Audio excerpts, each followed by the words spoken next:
Hello, everyone. Good to see you all here. Thanks for joining us. I'm Ellie at English Fun Zone, and as usual, with me today, our wonderful, knowledgeable Brad. Hi, Brad. Good morning. How are you? Yeah, I'm pretty good, thanks. What about you? How's your week been? Well, I mean, it only just started, but so far it's going okay. Yeah, I said week, and I stopped short by saying week, and I meant to say weekend. How was your weekend? Oh, that was fine. I made chili. Yum Oh, yum. that sounds good. Yes. Um, I put up my garden, so we have actually things growing. I'm so happy now. Oh, exciting. Although I have some bad news. My bike, um, the tire, you know how you have an outer tube and an inner tube Hmm. on a bike tire? My outer tube started to split in two places, and I was riding my bike on this. Mm. And I started feeling a boom, boom, boom, like a flat. And I thought, well, it's not flat. And I put my thumb on it and said, no, it's fine. And went down the hill and well, there must be something wrong with this tire. And I get all the way to the store that I was going to, and I looked at it more closely and I saw these gaps and I thought, oh my God, I could have died. I mean, I have a bike helmet, yes, but I was wearing shorts and a short sleeve shirt and Mm. oh, that could have So been you had a scary. brush with disaster. Yeah, yeah. Mm. So my bike's in the shop now and I'm kind of feeling lost without it. Mm. Because I don't have a car, Sure. and it's my only means of transportation. And walking is okay, but I love riding my bike. I know. How else will you get to IKEA? Yeah.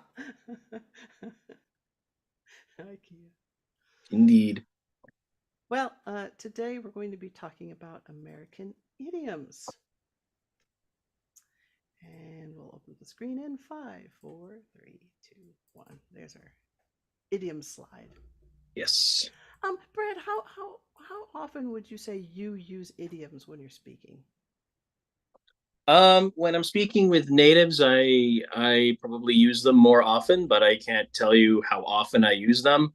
If I'm speaking with a student, I am more cautious about using them because they might be like, although one thing that I've noticed is that at least in the Czech Republic, either you have the same idiom literally translated, or it's very similar. Like brush with death might be close with death.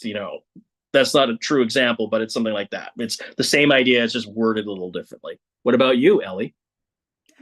I don't, I don't think about it. Mm, I assume that I do use them, but I don't use them often enough to say I use them all the time. exactly. And I always tell students that if they want to use idioms, to choose ones that one, they know the meaning of so that they're using it properly, and two, to pick ones that they like or they enjoy or they want to use, because there are like over 300 idioms that are possible, and Hmm. we're not just talking American idioms. We've got British English, we've got Australian, English. They Mm, have idioms as well, and so it depends on what country you're going to be living in or working in, and it would depend on uh, how you're going to use it. So choose ones that you're going to use, that you know how to use, and think about the country that you're in. These are American idioms, but you can use them in other countries. They're not specifically for the US. Most people will know these idioms and understand them if you use them. And I stayed away from the most common ones like piece of cake and things that you often hear when you're in an English class. So these are some unique ones. And um, I'm not going to say special, there's nothing special about them, but they are ones that are popular and people do use them. And we'll start with the first one. First slide. Okay, so there is a difference between an idiom and a euphemism. And so I've put up the definition here, where idioms are words or phrases that take on a meaning different from their literal translation. So you can't translate idioms because these are words that go together to make up a phrase. A euphemism is a type of idiom. However, we use idioms in English that are not intended to cover a difficult situation.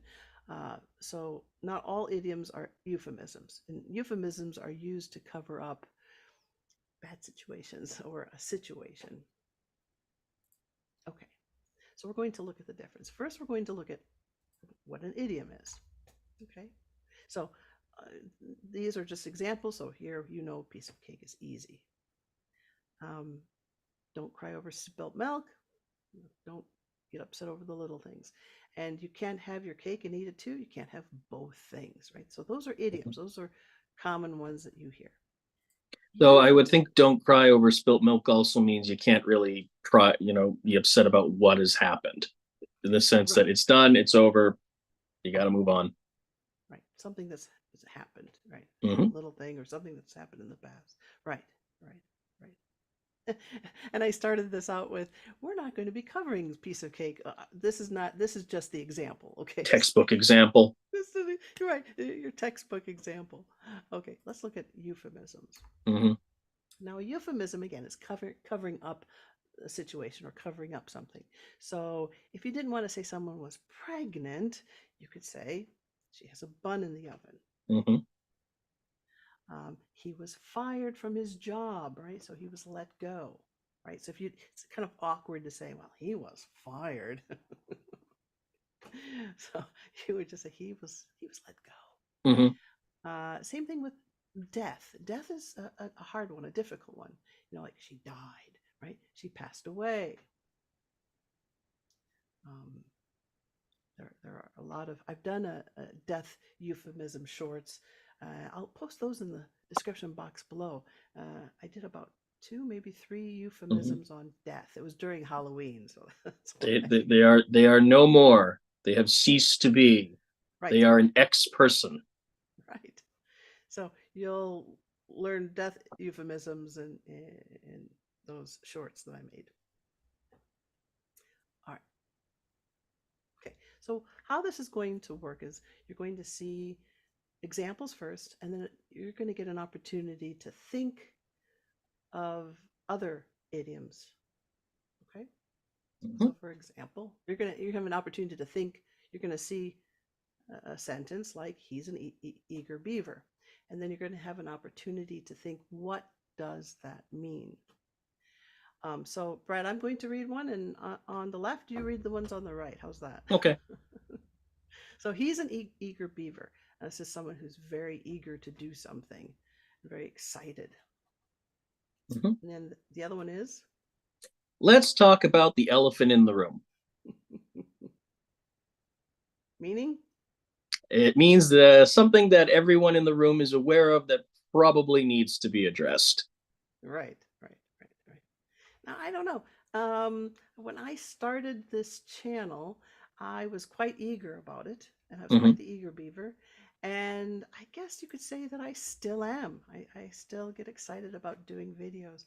And to be honest, I always get a little apprehensive, a little nervous about doing live streams because if I say something wrong, I can't take it back. You can't go in there and do the magic eraser or auto rewind and fix it. So, Mm. um, but I'm eager about doing videos for the channel. It's fun to think of ideas and different things. Mm. No, I understand. I'm actually thinking of doing my own YouTube channel. It'll be about history though, not English. But I also would be nervous doing like a live stream by my own because I might say something stupid or get very stressed and it's out there for the whole world. So I definitely agree. Um, I tend to be an eager beaver when I get a new Lego set. Ah, I don't think um, going to your idiom, the elephant in the room. Let's not talk about the elephant in the room, or should we talk about the elephant in the room? I don't think I've ever used that idiom.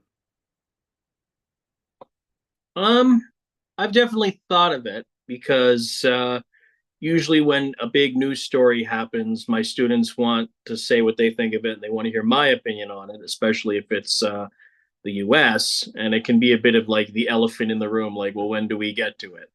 Right, right. Like there have been some recent news stories here in Central Europe that are the elephant in the room for discussion. So, Mhm.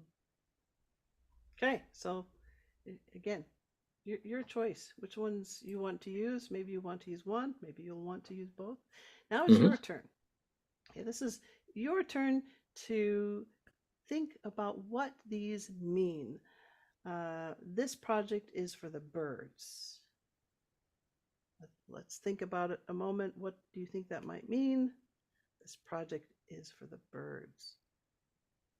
Now, one of the bad things with this is that it's out of context. You don't have a story, you don't have the situation, you just have a sentence. And it's another thing, another reason why I don't like here's a word, make a sentence. It has to do with context. But just looking at this sentence, what do you think it means? Well, for the birds is when something that is silly or ridiculous or ludicrous. Oh, isn't that a great word? Mhm. Ludicrous. That's a great word. Ludicrous. Okay, your turn, Brad. Well, it's a bit ludicrous because I can't see anything. Really? Yeah. I thought I. Oh, I know. I stopped it, didn't I? There we go. Yes. Picking Practice what your you're listening. saying. You can What? practice your listening skills. Yeah, There it's you for the go. birds that to have me read your mind. You need to get your ducks in a row before doing anything else. Okay, Okay? my students, think, think, think. What do you think that means? That sounds like a crazy sentence. Like it just sounds strange. Even to me, it Mm-hmm. sounds weird. Okay, so the meaning. Yes, to make proper plans or get things in order. Mhm. Yeah, and you are getting your ducks in order. Uh, you're getting your ducks in a row by before doing your YouTube channel. Oh, yes, yes. Okay. I'm doing some reading about it. I'm thinking what I want to say, how I want to do it. I've got a few people that I want to show like a proof of concept, a mini episode. So what I want to do, I have to figure out text stuff because I'd like to monetize it. Yes. So I have a lot of ducks to get in a row. There you go. Okay. Now we have sport idioms. Mm, I had a hard time deciding which ones to use because, well, I'm not really into sports, so I don't think I've me used neither. a lot of sports idioms, but there are some that I do use, like he dropped the ball and now we can't go. Drop the ball is to make a big mistake, right? Like, oh, Mhm. I dropped the ball. And the other one is Let's get the ball rolling. So it means to begin or get started or to put things in motion. It's like that right. first initial event. When I started this stream today, I meant to say, okay, let's get the ball rolling. I meant to say that. It was here, but it never reached my lips. Best laid plans of mice and men. Yeah. Okay, my students, it's your turn now. Mm-hmm. That isn't even in the ballpark. That isn't even in the ballpark. Some of you might have heard of this one. It's quite common. It means close to a suitable amount or suggestion. Mm-hmm. Yeah. And the other one is The ball's in your court. now, if you're watching this back on the replay, you can always pause the video and give yourself more time to think. But Mm-hmm. let's see what it says. It means that it is your turn to act or respond. Right. The ball's in your court. I do use Exactly. that one. I do use that one. Not often, but I on occasion I do use this one. Mm, And ballpark. Can you give me a ballpark figure? exactly. Or we're in the I would say, ballpark. yeah, Means it's kind of close. I usually say, "Can you give me a ballpark figure?" Ballpark figure. Or That can you ballpark it? Okay.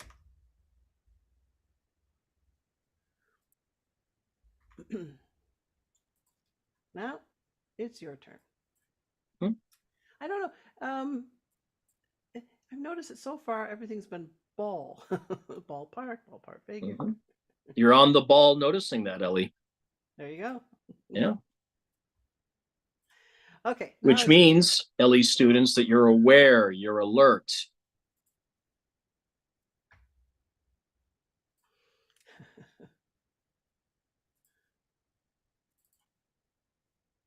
Okay. Hmm. So the next one is that isn't even in the ballpark. I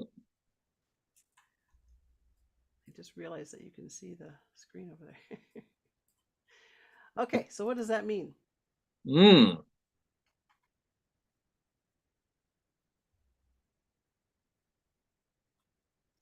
So that's, oh wait, that's the one we just did. Ah, so so the next one is body part idioms. So you need to apply some elbow grease to get that clean. It means to apply some elbow grease, put some physical effort into what you're doing. Yep. And then The other one is, why? Sorry. and the other one, Oh, to say, why is he a bundle of nerves today? It means he's very nervous or anxious about something. right. And I'm usually a bundle of nerves just before doing a live stream. I think, oh, do I have everything? Is everything set up? Can you see the screen? I I can be a bundle of nerves when I have to get my visa renewed. Oh, It's just I'm a naturally anxious person. Everything's fine. They just like to take their time, check yeah. bureaucracy. But I just get anxious that somehow they're just gonna decide no, even though that doesn't happen. I know that feeling. Um, I had been living in Europe for quite some time, leaving, coming back, renewing. And when I came here, they said, no, you have to be out of the country to apply. I went and applied for my permits here, and I applied for them here in the country.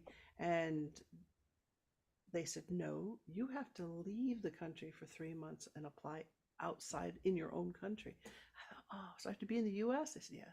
Said, oh. And I was so nervous. I was so scared they weren't going to let me back in. Yeah.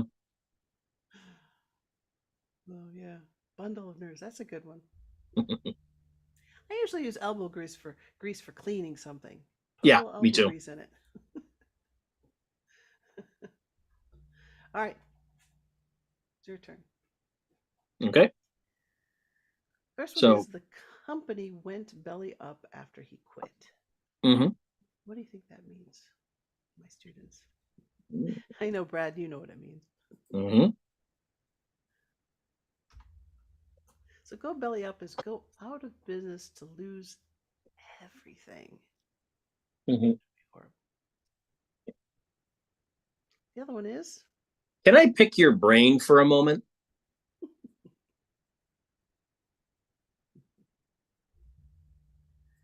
that means, To ask questions to find out someone's thoughts or opinions on a topic. In fact, I just picked Ellie's brain about creating a YouTube channel before we went live. right? Yeah. There's a phrase, you can pick your friends, you can pick your nose, but you can't pick your friend's Mm, nose. No, no, no, no. no, not into that kind of humor. That's hilarious. It's fine. Kids told me that once. I thought, what? Mm, So yeah. yep. Yeah, you can pick someone's brain about Hmm. different subjects. Hmm. But I think, have I ever gone belly up? What's a situation where I'd use that? I guess I've been lucky Um, enough. Probably talking about a company. Like, Oh, Enron went belly up, FTX went belly up. Maybe you could say the same about a cabinet with a government if it collapses. hmm Situations like that. hmm yeah. I would say that going belly up would not be something that I would like to experience. Mm-hmm. No, Yeah, who? Yeah, it's probably not something that's good. no, I know I wouldn't like to go belly up. no, no, no. Okay, let's look at the Right. next one. Yeah, let's see the screen. You'll see the screen in five, four, three, two, one. Weird idioms.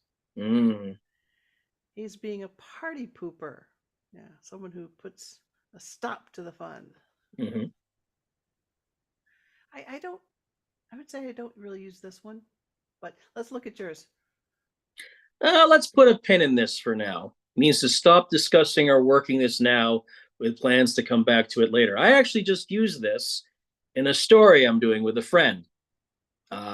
Yeah, so a bunch of our favorite characters in this story have been transported to another universe, and one of the characters is the deadpan cynic, and she's like, "Okay, we're all on acid. That's the only explanation." And the leader said, "Let's put a pin in that," trying to change the subject. So I've definitely used that one recently.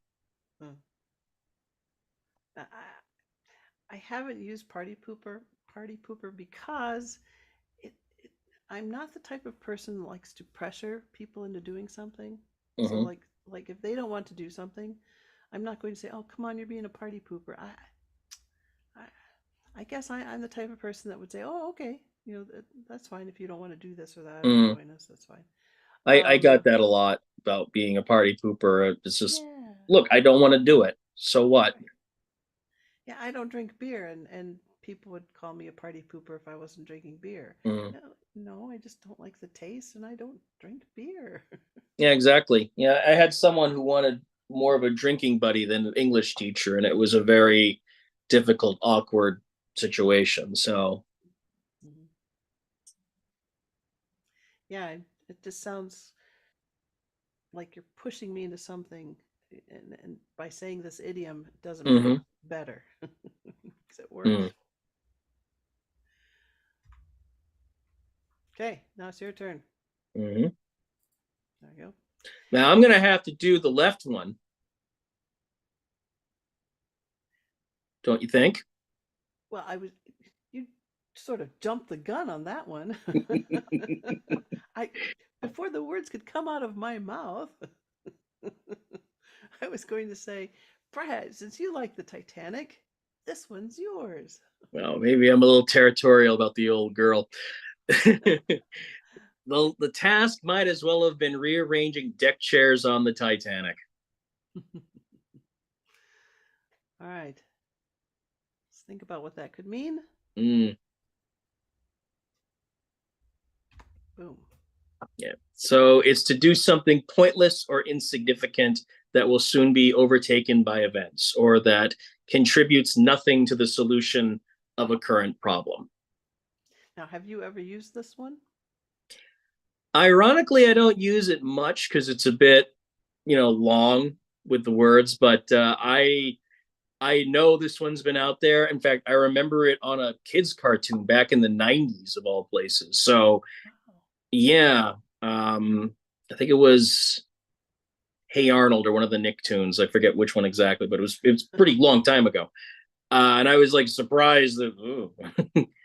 But I mean, it's stuff like that where I get annoyed that people are like, "Oh, James Cameron stopped the Titanic from being forgotten." Not if kids' cartoons in the early '90s used that idiom. He didn't. Oh. What I about you, Ellie? Is I anything? Go ahead. I've never heard of this idiom. No, really? You taught me something.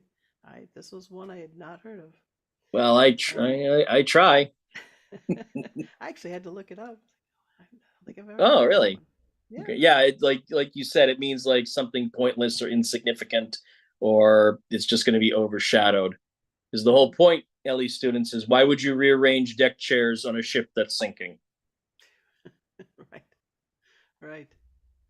Yeah. No, you taught me something. Yeah. Although people were throwing deck chairs off the Titanic, so that was something. Mm. Yeah. Well, they weren't they weren't going to do much good of anything, really. Well, I mean, the thing is like it wasn't an issue of drowning. A lot of it was the hypothermia, Mm. which is why again I get annoyed at the people saying, "Oh, they could have both fit on the wood." Well, first off, they tried and it didn't work, and second, that water is so cold you're not thinking about anything but how cold it is. Right. Um, And you got to think of the type of clothing they were wearing as yeah, well. They were wearing heavy clothing. And yeah, especially if it was cold outside, they're wearing furs, they're wearing really heavy mm-hmm, coats. And they're mm-hmm, not thinking, well, this is going to sink me. This is going to pull me mm. down. And actually, Jack says at one point, the water is like 1,000 knives in your body. That's an actual quote from a survivor that ended up in the water. So, yeah, you're not thinking, let's tie our life jackets around the wood and stand in this one spot. You're thinking, it's cold, it's cold, it's cold. Right. Right. I went to a museum once where they had some water in a bucket or a bin, and you Mm-hmm, could stick your hand in it, and it was the same temperature it was when the Titanic sank, and it was to see how long you could withstand that mm-hmm. cold. And yeah, it was like Yeah, knives. my father, I have to bring up my father as always. He was doing some work with snow. This was when I was still growing up in Maine, and he said he thought of just how cold that was because he's like, well, I can't just pull my hand out and be fine in that kind of water. Yeah, yeah, and it, when you're that cold, you're not thinking clearly, as you said. You're just it's impossible to think straight. Mm-hmm. And that is one issue I had with the film is that like when a character first entered the water, they'd be like twitching and gasping, but then they're running in and out of it like they're action stars. It's no, that's not what would. I have lots of issues with Cameron's movie. Let's just stop there. Beyond the freezing cold water. Mostly that two idiots that don't exist have completely taken over the story in public consciousness. But again, let's just stop there. Now, they have a club called the Polar Bear Club Mm-hmm. where people actually wear swimsuits and dive in cold water. Mm-hmm. Why? Why not?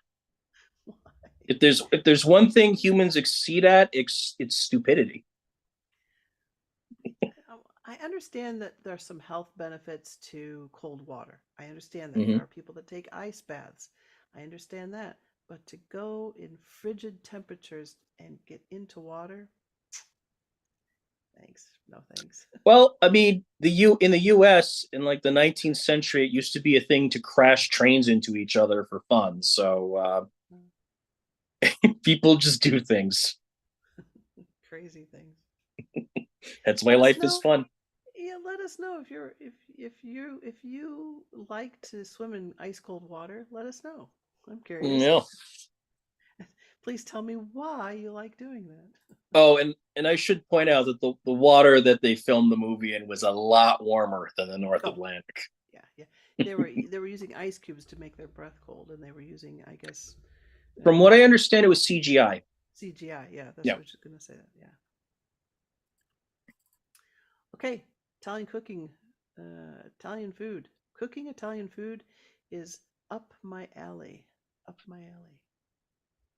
What do you think that means? Hmm. I mean a couple of things, but I agree. Something that you really like or something that is within your skill set. And I Mm-hmm. love cooking. I love baking. I can bake just about anything. I can as long as I have a recipe, I think I can cook or bake just about anything. Mm-hmm. and if I had the right utensils. Yes. So Like I as don't you, have one of those flame things where you shoot flame and make creme brulee or something. oh yeah, yeah, like a torch or Or something. Yeah. meringue. Yeah, I don't have a torch. Hmm. I don't have a torch to Yeah. do meringue. Oh, I'm sure Gordon Ramsay would be calling me a donkey at anything that I did, but I'm happy usually with what results from my efforts. My chili was quite good, Huh? What did you and put in so it? was my cornbread. And my friend was like really impressed that I did my own cornbread last night. What do you put in your chili? This one was different types of beans, diced tomatoes, some onions, some garlic, a bunch of different stuff from the spice rack, and beef. And I just allowed it to simmer. Sounds good. Sounds Yeah, good. yeah. I should For me, probably do it the how to basic way. well, did you follow a recipe, or did someone give you the recipe, or was it just something that you created? I'm following a recipe. Okay. It's like part of a meal plan for one for a whole month. So I make it and it lasts 4 days, and I make something new, and I just keep repeating that. And and how often do you cook like that? Cook like what? Like make chili and make stuff on a stove? Oh, well, actually, I use a like one of those little portable burners because this is too small. A little cooktop I have in my flat, but like I said, usually every 4-ish days I'm preparing something. I might be preparing something for the next day, but it's fine. I usually just put a podcast or a YouTube video on, and I start cutting and simmering, and it's fine. I like some YouTube channels that do cooking shows. There are a few chefs that I enjoy watching. Me too, Um, me too, and I do like to try some of their stuff. Like Josh Weissman, I think his name is. There's another guy whose name I don't remember. Sip and Feast. He does Italian stuff like with a New York twist, and Bobish, binging with Bobish. I wrote a cookbook. Really? Yeah, um, it's called To Your Taste, Aha. Uh-huh. and and these are recipes that my grandmother had in her recipe box. She had over 100 recipes, and what I did is I had everyone send me a little short story of what they remember of my grandmother, or remember something that she cooked for them. And my cousin received all of her recipes, so she sent Mm-hmm. me quite a few recipes from the box, and I put all the recipes together and put in the little short stories of what they remember of her. And so that's my grandmother. And she was a great cook. And Mm-hmm. I realized why I enjoyed her cooking so much. And that's because we have similar tastes. Like, I'm not a big fan of raw celery. She hated raw celery. I don't like mushrooms. She doesn't like mushrooms, or she didn't like mushrooms. Mm-hmm. And so when I realized that, I thought, yes, okay, this is where I get my pickiness. I'm a picky eater. I don't like mushrooms. I don't like asparagus. I don't like celery. And No, I'm just laughing because I remember when Amy and I were both very young, we both had these very weird picky things about eating. Like Amy didn't like certain types of chicken breast because she thought it was silky. So she says, "I don't want silky chicken." And meanwhile, I love pizza. I have it way too much, but I would get annoyed as a kid if there was too much sauce seeping out between the cheese and the crust. I don't know why. It just annoyed me. So I said, I don't want any saucy buildup.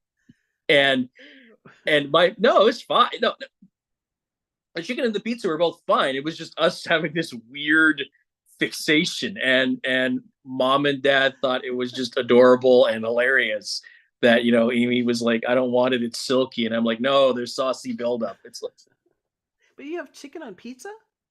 I do actually, yeah. Really? Yeah, I add chicken to everything.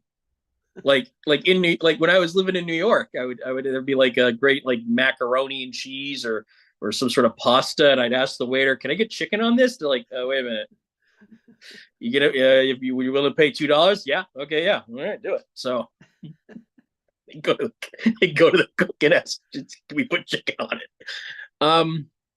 No. I meant two different things. Like with Amy, it's Oh, chicken breast. With me, it was pizza. I see. I So see. yeah, That's what I thought. Amy eats chicken. I eat way too much pizza. It's just that when we were very little, when Amy got served a chicken breast, she would complain that it was silky, and then if we got pizza, I would complain about saucy buildup. So that's it. Uh, I, I, I like pizza. I've never had it with chicken. That's pretty good. I get it every time. Chicken pizza. Huh. Well, Yum yum. um, we're mostly vegetarians here, so I rarely have Ah. meat. We have I'll have chicken or fish on occasion, but my husband doesn't like. He's he's a vegetarian, so he won't eat any Mm-hmm. meat. And because he's a vegetarian, I'm pseudo pseudo Mm-hmm. vegetarian. I always tell people I'm a pescatarian because I rarely eat chicken these days now. It's mostly just occasional fish, but mostly vegetarian. Mm-hmm. All right, let's look at our next one here. Sure.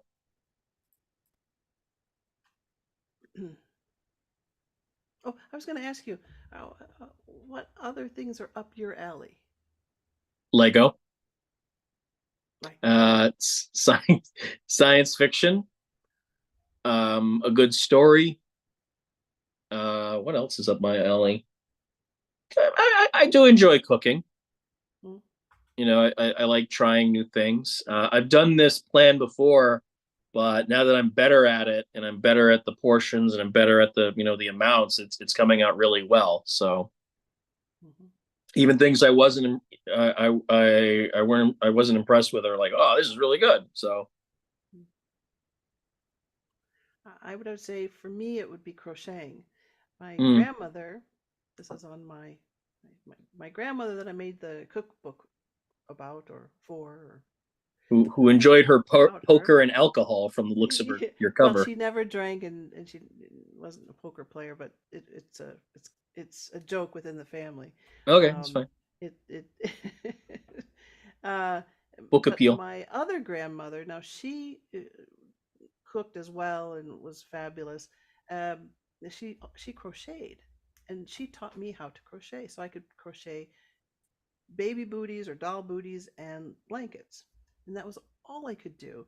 And then I started watching these tutorials on YouTube, and now I make a lot of different things. And I wish that I had learned how to do this sooner because I think my grandmother would be surprised. I'm actually working on something now. Oh wow. I'm working on let's see if you can see what the there. There it is. Yeah. It's a vest actually. It's like a sweater Mm-hmm. for winter. And I wish she was alive so she could see this. I think Mm. she'd be surprised. I kind of liked it if my grandfather on my mom's side saw some of the stuff I was doing. I know he was very moved to know that I mentioned him when I discussed World War II at the Intrepid when I was still living in New York. I'm sure he'd be thrilled to see me over here doing this, especially because ironically, in the war, he bombed Czechoslovakia. Wow. Okay, Yeah. that's And something. so, sorry? That's something. Yeah, well, I mean, obviously my students are quite interested when I admit that one, but it wasn't Prague, it was Pilsen, the Skoda works, which were Yeah. used in military service. But my grandfather had a habit of saying some, looking back on it, funny things because I was a little kid and I asked him where he bombed, and he said, "Oh, I bombed Berlin a few times." Like, "Oh, you bombed Berlin?" And he's like, "Well, we only did that when the Germans were bad." So you were bombing it around the clock thing, Bramps? Yeah. Well, uh, my dad was a soldier during Vietnam, but Mm, he won't talk about it. He won't talk about it. He said, I have two things to say about it. I lost a lot of good people, lost a lot of good friends, and I was lucky or fortunate enough to have a desk job. So he calls himself a desk jockey. hmm. But that's all. He won't say anything else about it. He won't talk about it. Won't mention it. Yeah, my actually, despite what I just said, my grandfather didn't like talking about the war either. It's just I asked him and he would tell me. But then as he got older, he was more like, oh, well, I don't want to talk about it. So I just left it alone. Mm-hmm. My father did get a draft number, but it was so far down the line that by the time he would have been called, the U.S. was already pulling out. So he didn't have to worry about it, but he was anxious about it. Mm-hmm.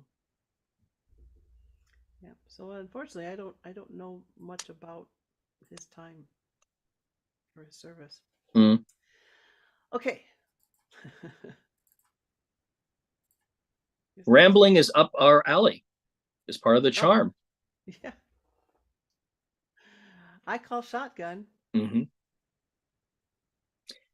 This That this one means, I am familiar with. yeah. Yep. Amy liked to do this all the time when we were doing in the car. We were going in the car. She goes shotgun. Oh, so it means riding in the front passenger seat of a car or truck. Mm-hmm. I don't think I ever called shotgun because I guess for me, I preferred sitting in the back. Yeah, I ended up preferring that too. I'm all by myself. I liked that. Yeah.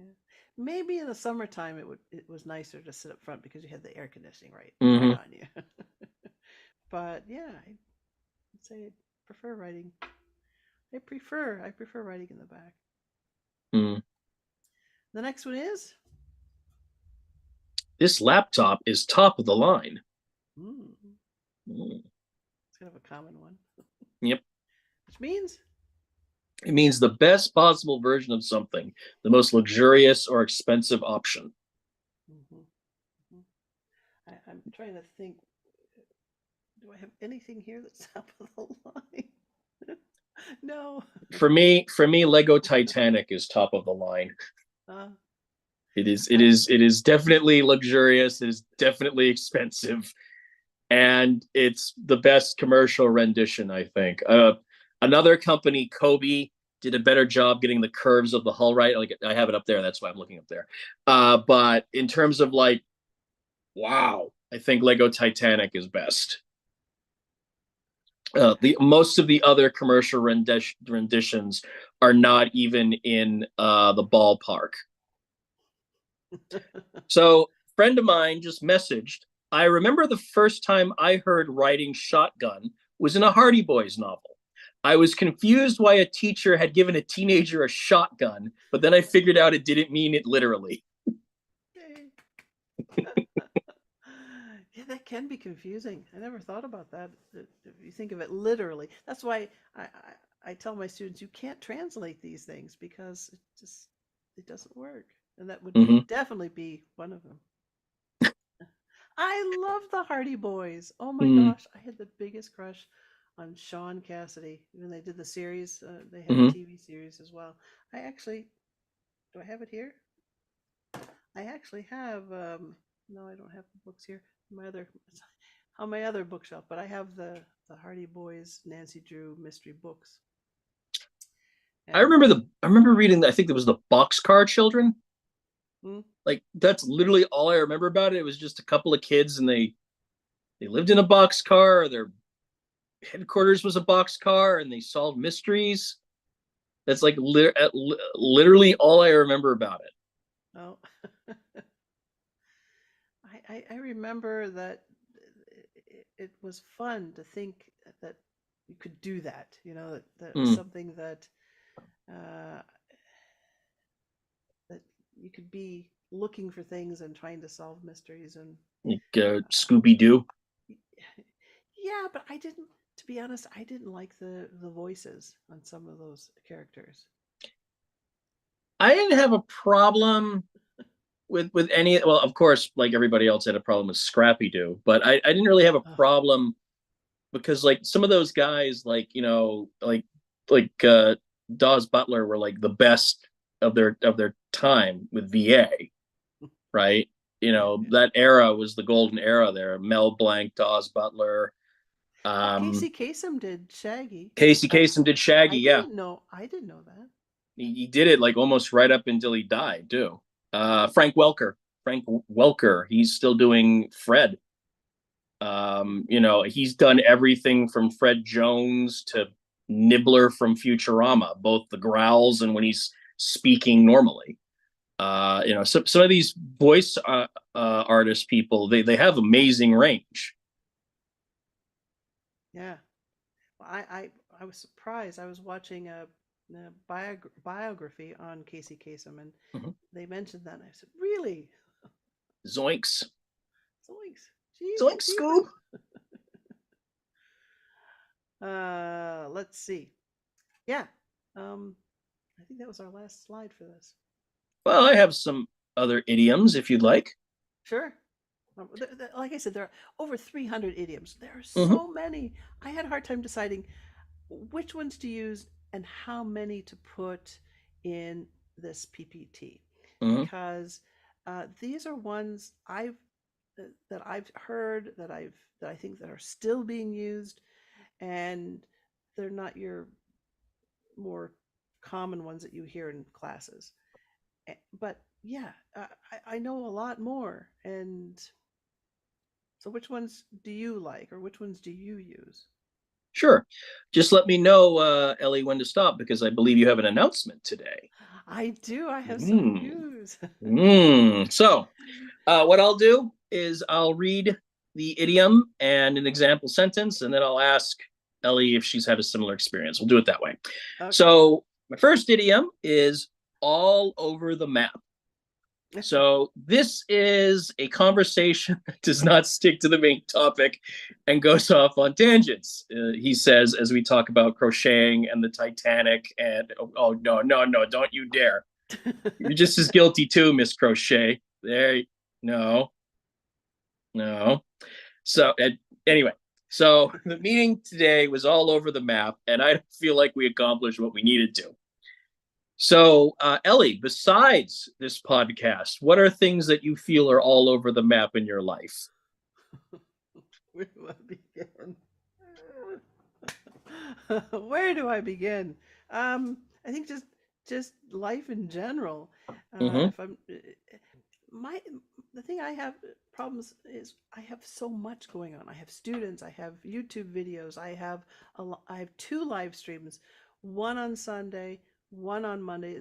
They go opposite of each other, right? So Sunday I have the live stream, and then the following week it's Monday's live stream. So it's polar, kind of opposite, and they're mm-hmm, totally different topics. And so I have to plan for that. So I'm all over the place, you know. And then when something else comes up, it's like, oh, can I fit that in my schedule? mm-hmm, But thankfully, I'm lucky that even though I'm all over the place, I I enjoy what I do. I mm, enjoy this. I enjoy making videos. I'm lucky to be able to do things that I enjoy and that I love. So yeah, even though I'm all over the place, I enjoy doing it. mm-hmm. So, another idiom would be ruffle feathers. So, Mm. this means to irritate or annoy someone. So, for example, you could say, I like him, but sometimes he can really ruffle my feathers. Yeah. Uh, yeah, I would say that I have a problem with confrontation, so I don't like Mm-hmm, to ruffle people's feathers. I'm the type that tries to find um, solutions to problems, mm-hmm, and so I kind of try to stay away from arguments and disagreements as much as possible. mm-hmm. Yeah, I don't. I'm the same way. There was a forum I used to use about history, but some of its users really ruffle my feathers. So I decided, let's just leave it alone. Like you, I don't really see a point or a desire for confrontation. Hmm. Not going to worry about the hassle of it. Exactly, exactly. Should we So, do one more? yeah, and All right, I one more. think a good one would be give props to. Ah, Yeah, so that this is common. shows, sorry. That is a common one. Yeah. So, show appreciation for something or someone. So, we would like to give props to those who helped us tonight.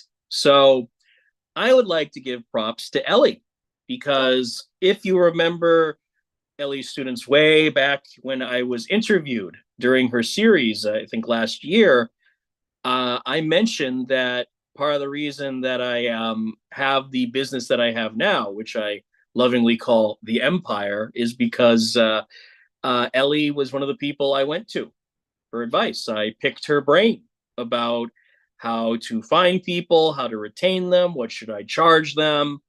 So I am where I am today because of her. So I have to give props to that. well, thank you very much. And I give props to you for joining us and being a part of this live stream because without you, let me tell you, I think it'd be very boring. And I love this banter that we have, and so props to you for doing such a great job and Well, thank you. keeping things happening. I have one of my friends watches this. It's the same one who just shared the comment about the Hardy Boys, and he says we have very good chemistry. So and that's why he likes it. So Yeah, well, great. mhm. Good to hear.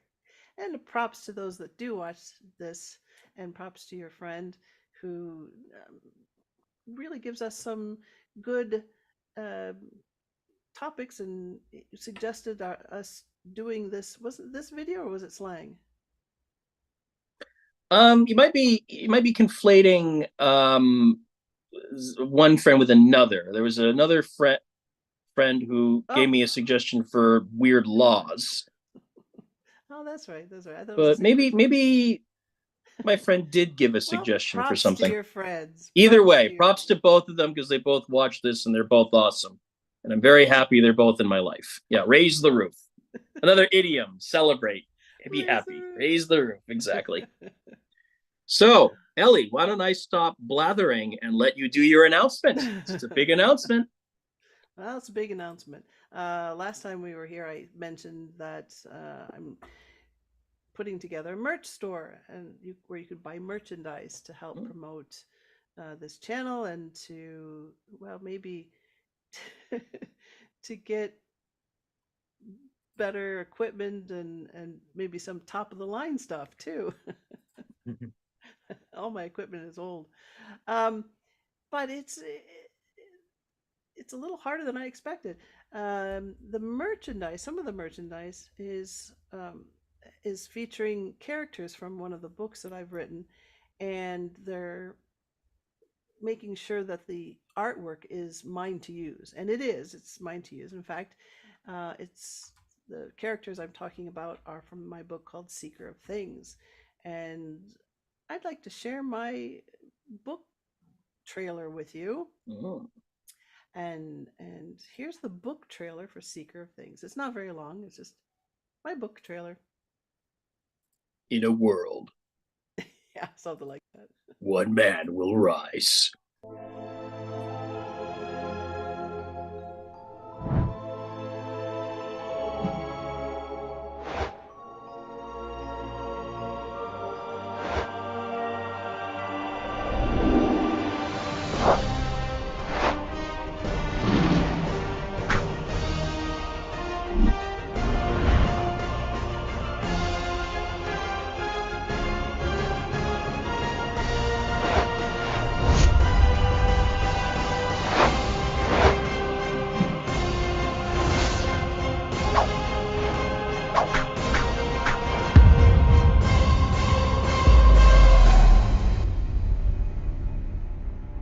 Mm, So you can find that on Amazon. epic. So In a Well, I wrote it. world, pixies will rise. Yeah, I wrote it for my students that are struggling with different vocabulary words, and it was to give them a fun story, and you have choices. Do you remember those books? Did you read Cavern of Doom? Yes. Cavern of Doom was one of my favorite Yes. books as a I kid. had one, of course, about the Titanic. And I remember the first time I read it, I made choices and I turned the page and it said, the Titanic surged past the iceberg without any damage. I was like, so yeah, I prevented the Titanic disaster on my first reading. There you go. Yay. Except But it that was I created a time loop because now how do I know about the Titanic if she didn't sink? right. Right. Yeah. And those books are difficult to write. The Oh Secret yeah. Wings is that way. You you have to kind of branch out and give the reader different choices, Hmm. and so you're making all these different possibilities, and it's really difficult to write. But this book, you can make choices, and if you have a QRC uh, re- decoder, one of those QRC readers. Okay. In the book, they have the choices as a QRC. But if you don't have it, you can look at the back of the book and find what page to go to next. Hmm. So it's both ways. I wanted to do it that way because kids are so connected to their phones, and if Mm. they're reading, I get to use my phone and look up what page to go to next. Mm. And I keep checking the QRC codes to make sure that they're going to be there, because my biggest fear is that this company that I made this code with, um, I don't know if it goes out of business. What happens to the book? I don't know if the QRC codes Yeah, you have to be disappear. careful with that because one of my other hobbies is video games, and often when the company collapses or goes belly up, any servers or patches connected to it usually go with it. Now, there are some games that I know that are very good at rebuilding it and doing it from scratch, but yeah, you have to be a little careful with that. You might want to find a way to Well, get a the answers are in the backup. back. The answers Yeah. are in the back of the book. So if the QRC doesn't work, they can go to the back of the book and look up the codes that way. Not It's not as fun, but I did that as a backup just in case. Very wise. But it's a funny story, and what's great about it is that you can read it more than once and choose different paths. Hmm. And Do you have game overs, so to speak, where you choose the wrong path and no, like, because I didn't want okay, anyone to die. I would always good. reroute them back to the right path. So Okay, so yeah, that's fine. if I they hate if they character chose death. to get, yeah, I do too. And these are kids, and I don't want them to Hmm. feel like, oh, and I want them to stay invested in the story. So like if Hmm. there's a choice to go right or left, then they're going to meet different characters. It Hmm. might be a funny character, or it might be a angry character. But Mm. both characters have their stories, but they will send you back to the right path, and you're back on the path. Um, so yeah, so um, I didn't do a character death because of that, Good. and Yeah, and no, I. and it makes it better, so that if they read it a second time, it's like, well, what would happen if I went left? Mm. Things like that. Yeah, no, I don't like character death. It's a big part of why I've given up on fiction. So we need more writers like you. No, no character death. Good. And my friend, bless her heart, she tried to translate my book by going page by page. And it's not a book that you can read like a regular book. You have to follow the story. And she said, I just don't understand this book. So Oh, okay. I get I what you're had to saying. explain to her, right? Because she'd go to the next page and say, but it wasn't talking about a car. Because I was to say, if you mean in the literal sense, that yeah, just translate it page by page, just make sure everything's in order and send it to the publisher. But yeah, now I get what you're saying. She's literally just going to the next page. Where like Right, on one page the adventure starts, and the next page they're like facing the bad guy. Yeah, I get it. Yeah. right. It's in context. Hmm. Different words mean different things in different languages. So Hmm. I tried my best to keep it simple enough that it could be translated, but I think there's still some issues. Hmm. But yeah, so it's a fun book. It's not a long book, so uh, kids with short attention spans, it's not going to be like, oh my God, this is such a long book. Hmm. It goes really quick, short, and it's just to practice English basically.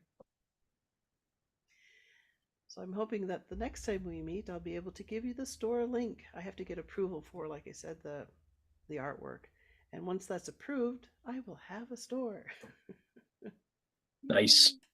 Yay. And on Sunday, I'll be doing another live stream with for PET. So if you have Ooh. anyone that's studying for the PET, I'm doing parts 1 through 5 of the reading exam, and yeah, so it's for members only though.